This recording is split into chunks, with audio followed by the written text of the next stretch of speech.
Actually operations റിസർച്ചിൻ്റെ origin American നേവിയിലാണ്. രണ്ടാം ലോക മഹായുദ്ധത്തിൻ്റെതായിട്ടുള്ള കാലത്ത് American navy they gave instructions to the researchers, scientists, etc. to find a way to effectively utilize scarce resources.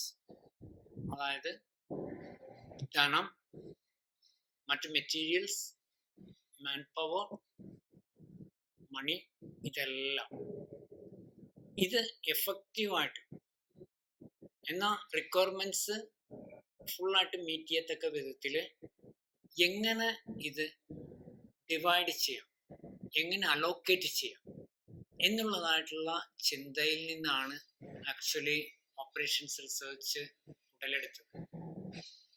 Now it is spread to different branches of science, management, technology,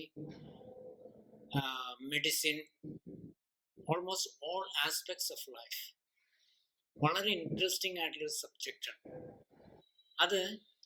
അതിൻ്റെതായിട്ടുള്ള techniques മനസ്സിലാക്കി കഴിഞ്ഞാൽ you will be liking it, loving it. അത്രയ്ക്ക് interesting ആണ്.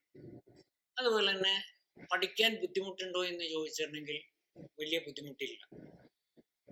നല്ല efficient ആയിട്ടുള്ള ഒരു coach അല്ലെങ്കിൽ trainer അല്ലെങ്കിൽ ടീച്ചർ നിങ്ങൾക്ക് അത് ഇൻ്റർപ്രറ്റ് ചെയ്യുകയാണെങ്കിൽ it is pretty easy.